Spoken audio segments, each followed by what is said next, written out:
안녕하세요. 뻔뻔하고 경우 없는 시어머니와 신우 때문에 환장하겠는 30대 워킹맘입니다.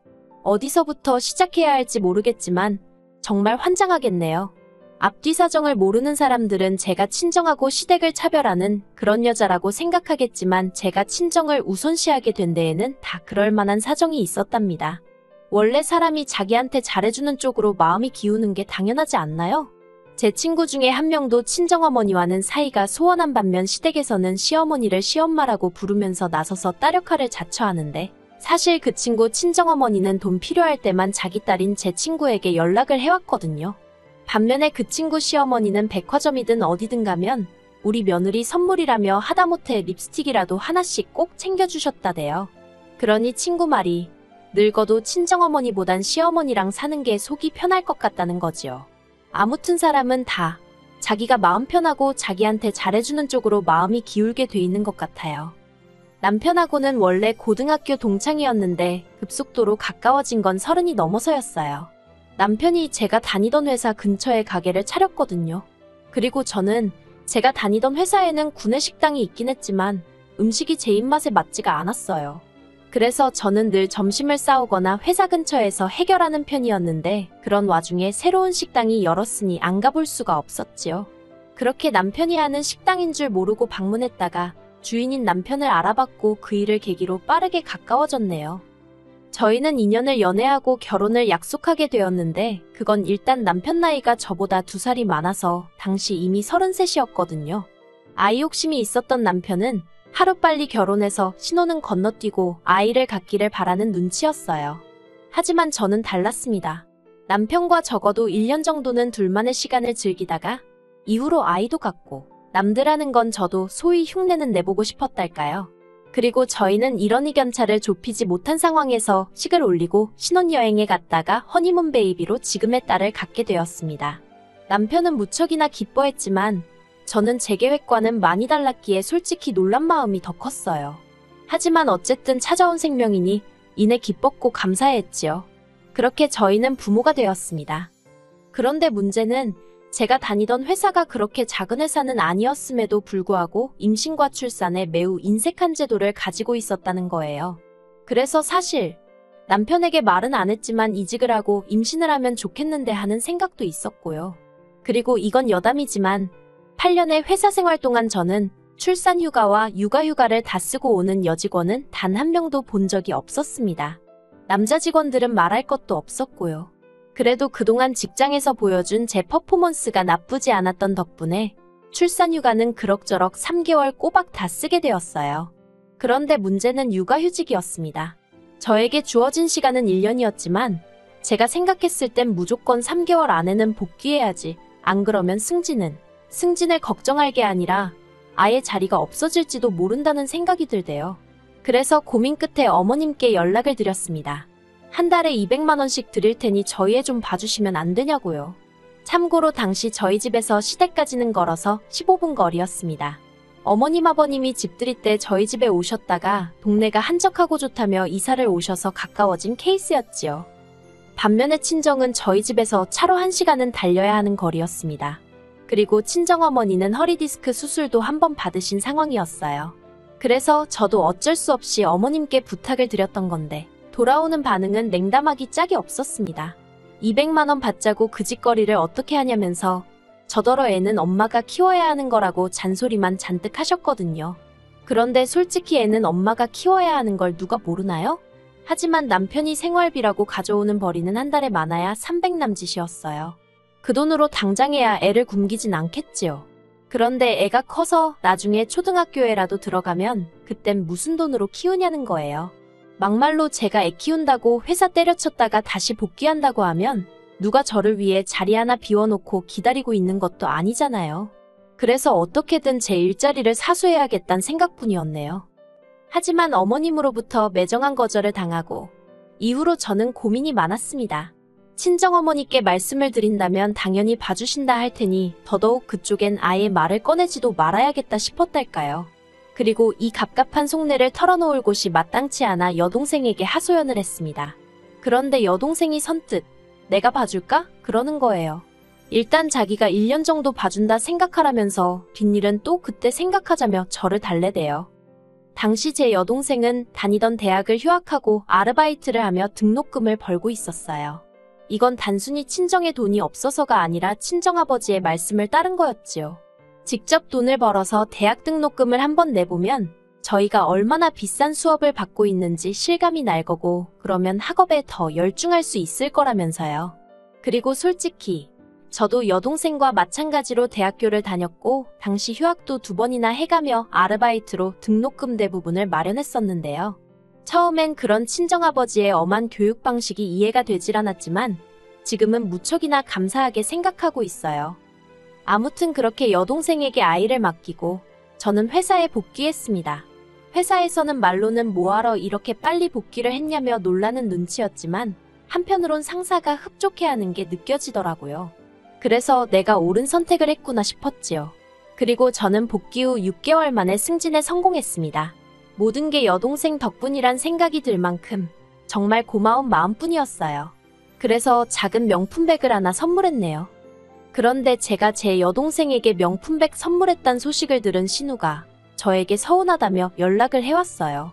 황당하기도 하고 한편으론 그런 건 도대체 어떻게 안 건가 싶어서 제가 신우에게 단도직입적으로 누가 그러드냐고 물었습니다. 그랬더니 신우가 누구겠어 하더니 저희 남편이 그랬다는 거예요. 황당해서 그 길로 바로 남편에게 전화를 걸었습니다. 신우한테 그런 소리는 못하러 했어? 신우 오해하게. 오해할 게 뭐가 있어. 그냥 당신이 가족들한테 잘한다는 이야기를 한 거야. 당신 칭찬한 거라고. 그걸 누가 칭찬으로 듣겠어. 이제 친정하고 시댁하고 차별한단 소리 나오게 생겼네. 자기야, 다음부턴 그런 이야기는 하지 마.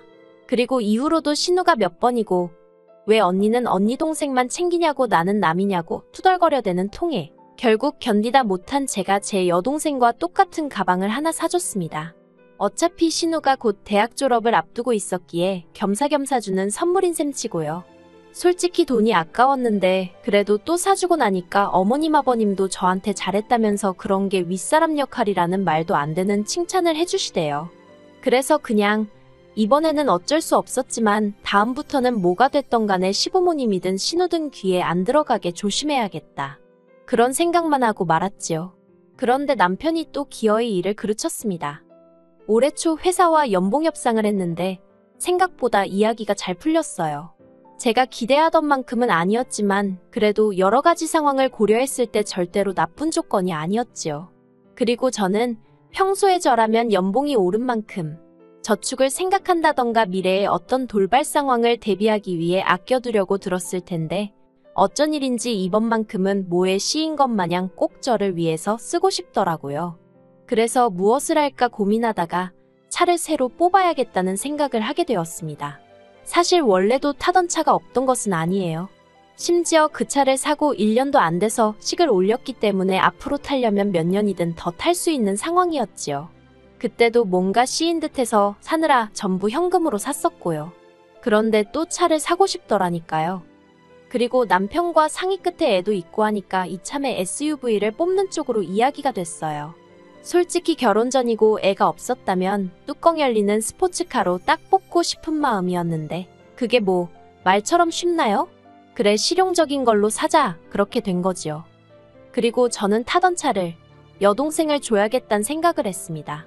어차피 전액 현금으로 샀던 차라서 여동생이 따로 갚아야 하고 그런 것도 없었고 중고차로 팔게 되면 헐값에 팔아야 하니 아까운 생각도 들었거든요. 그래서 남편에게도 지금 타는 차는 결혼 전 내 돈으로 내 능력으로 샀던 거 알지 않냐면서 그러니 처분도 내가 알아서 하겠다 했습니다. 남편도 그러라며 별 문제 없다고 했고요. 그런데 문제는 남편이 어머님과 통화하는 과정에서 이 이야기를 한 모양이었어요.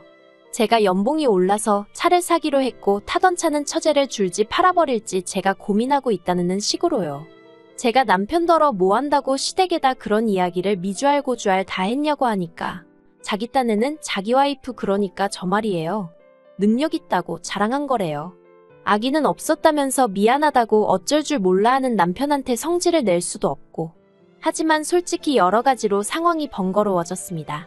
어머님께서 저한테 연락을 해오셨거든요. 하시는 말씀이 타던 차는 사돈 처녀 주지 말고 시누이 주라대요. 솔직히 좀 황당했어요. 뜬금없이 왜 신우 이야기가 나오는 건가 해서요. 그래서 제가 왜 신우를 주냐고, 누군가를 주게 되면 제 여동생 줄 거라고 딱 잘라 말씀드렸습니다. 동생이 안 받겠다고 하면 팔 거고요 하고 덧붙이니 그걸 왜 제 마음대로 제 멋대로 정하느냐고 어머님이 펄쩍 뛰시대요. 통화를 하면 할수록 짜증만 나는 상황이었습니다. 솔직히 제가 차 살 때 어머님이 1,000원짜리 한 장 보태주신 것도 아니면서 어째서 저한테 이래라 저래라 하시는 건지, 그리고 왜 제가 그 말을 따를 거라고 생각하시는 건지 여러 가지로 이해가 되질 않았지요. 그리고 솔직히 확신이 없어서 남편을 비롯한 그 누구한테도 말은 안 했지만 시부모님도 차가 없으셨거든요. 그래서 그냥 큰맘 먹고 시부모님 탓이라고 드릴까 그런 생각도 아닌 게 아니라 진지하게 생각 중이었어요. 그런데 어머님이 먼저 전화해서 이래라 저래라 하시니까 그런 마음은 온데간데 없이 싹 사라지대요. 어머님은 저에게 제 차는 신호 주는 걸로 알고 있겠다는 억지를 쓰시며 제 확답을 받으려 하셨고, 그런 어머님께 지친 제가 적당히 좀 하시라고 안 된다고 나름대로 매몰차게 대꾸하고 전화를 끊어버렸습니다.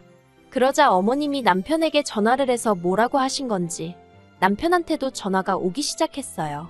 계속 무시하다가 그만하라고 한마디 하려고 전화를 받았는데 남편이 한껏 신이 나선 헛소리를 하대요. 저더러 하는 말이 처제 생각이 제일 중요한 거 아니겠냐면서, 그래서 자기가 처제한테, 그러니까 제 여동생한테 전화를 해서 물어봤답니다. 그러니까 제 동생은 차를 받으면 좋기야 하겠지만 자기가 지금 아르바이트 하면서 용돈 벌고 학비 벌고 그러는데 차를 어떻게 유지하겠냐면서 안 받아도 괜찮다고 했나 봐요. 그래서 남편이 그러면 차는 자기 여동생이 받아도 되겠냐고 제 여동생한테 물어봤더니 그러라고 했다나요? 그 이야기를 듣는데 정말이지 어머님도 그렇고 남편도 그렇고 다들 제정신인가 싶더라고요. 그래서 제가 차 아무도 안 줄 거고 막말로 2대 놓고 내가 기분 따라 번갈아 가며 타면 그만이라고, 그러니 김칫국 좀 적당히 마시라 했습니다. 그러자 이번엔 남편이 자기 체면이 어떻고 하면서 저더러 신우가 남이냐입니다. 처제한테는 매번 돈 아까운 줄 모르고 퍼주기 바쁘면서 제가 자기 여동생 그러니까 신우한테는 너무 야박하대요. 어이가 없어서 친정에서 나한테 써주는 마음 씀씀이랑 시댁에서 나한테 써주는 마음 씀씀이는 같냐고 되물었습니다. 뭐든지 오는 만큼 가는 법인 거 몰랐냐는 말과 함께 말이에요. 그리고 이 이야기는 아니나 다를까 다시 어머님 귀에 들어갔고 집안은 난리가 났어요. 어머님이 저더러 내가 너한테 못해준 게 뭐가 있냐 하시면서 저더러 그까짓 중고차 한 대 가지고 아주 집안을 쑥대밭을 만든다고, 유세도 보통 유세가 아니라며 한껏 빈정대셨거든요. 하지만 저도 억울한 게 남편만 조용히 입 다물고 있었다면 애시당초 이렇게 커질 일이 아니었습니다. 오히려 결국 일이 순리대로 풀려서 제 동생이나 시부모님이 제 차를 갖게 되었을 거고 그렇게 서로서로 기분 좋게 마무리되었을 거예요. 하지만 제가 이런 상황 속에서 무엇보다 실망을 했던 건 남편이 보여준 태도 때문이었습니다. 남편은 저에게 미안해하는 것 같으면서도 계속해서 어머님과 신우 편에 서서 제가 마음을 바꿨으면 하는 기색을 내보였거든요. 자기 여동생이 나이가 28살인데 직장도 없는데 차까지 없으면 솔직히 남들이 보기에 얼마나 한심해 보이겠냐는 말도 안 되는 변명을 해가면서까지 어떻게든 제 차를 자기 여동생에게 주고 싶어하는 마음이 너무 꼴보기 싫었습니다. 신우는 대학을 졸업한 뒤 공무원 시험을 준비하고 있다는 핑계로 몇 년째 백수 생활을 이어가고 있었어요. 그런 신우에게 차 한 대 가지고 있다는 사실이 남들 눈에 얼마나 대단해 보일지, 솔직히 제가 신우라면 있는 차도 없는 척하는 게 차라리 마음이 편했을 것 같은데 말이에요. 하지만 신우가 자기 인생 자기가 알아서 사는 거니 제가 그런 걸 가지고 몰래만에 그런 소리는 안 하겠습니다. 다만 뭐가 되었건 간에 자기 능력 안에서 해결을 해야지. 왜 어머님의 남편까지 나서서는 28이나 먹은 신우 기분을 맞춰주려고 야단법석인지 이해할 수가 없었지요. 게다가 신우는 자기가 이미 주변 사람들한테 새언니가 차를 준다고 했다며 자랑을 다 해놨는데 이를 어쩌냐면서 제 앞에서 눈물을 보였어요. 제가 그냥 사정이 생겨서 새언니가 못 준다 하더라고, 그러면 될 거 아니냐고 너무 속상해하지 말라고 달래보려고도 했지만 소용이 없었네요. 울고 짜며 나이값도 못하더라고요.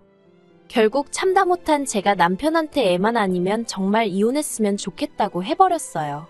어쩌면 사람이 그렇게 생각이 짧고 경솔할 수가 있냐고. 지금 이 꼬라지 좀 보라고요. 그리고 남편도 다행이라고 해야 할지 시간이 갈수록 신우가 하는 짓을 보고는 처제 그러니까 제 동생이랑 왜 저렇게 다른가 싶더랍니다. 처제가 나이가 더 어린데 왜 내 여동생이 더 철딱서니 없이 저럴까 한심하단 생각이 들었다나요. 그리고 시어머니가 저한테는 씨알도 안 먹히니까 하루에 3번 4번씩 남편한테 전화해서 저 좀 설득 좀 하라고 보채셨나 봐요. 그러니 남편도 처음엔 어머님하고 신우 편을 들었는데 갈수록 이건 아니다 싶더랍니다. 그러면서 저한테 자기가 경솔했다고 미안하다고 먼저 숙이고 들어오더라고요. 그간 시댁 식구들 때문에 제가 서운했을 거는 자기가 미처 생각을 못했다나요. 갑작스러운 남편의 사과에 솔직히 조금 황당하긴 했지만 그래도 자기 딴에는 어떻게든 상황을 수습해보려는 것 같아서 당분간은 없던 일처럼 지내보려고요. 그리고 그 일로 신우는 자기 입으로 말하길 저한테 대박 실망했다면서 저랑 당분간 안 보고 살고 싶다대요. 고마워요, 아가씨. 어머님은 신우 마음을 풀어주려면 뭐 작은 선물이라도 하나 해줘야 하는 거 아니냐 하셨는데 저는 먼저 나서서 신우 마음 풀어줄 생각이 없어요. 솔직히 저 시집 오고서 두 사람은 제 생각을 얼마나 해줬다고 툭하면 가족이 어떻고 친정하고 차별하지 마라 어쩌고 그러는데 그 소리 안 듣고 지내도 된다 생각하니까 속이 후련할 뿐이에요. 물론 어머님이나 신우나 뭐 평생 안 보고 살 수는 없을 테니 내버려두면 언젠간 순리대로 되겠지요. 그래도 그날이 올 때까지 저는 그냥 제 마음 헤아려주고 저를 위해주는 사람들하고 잘 지낼 생각입니다.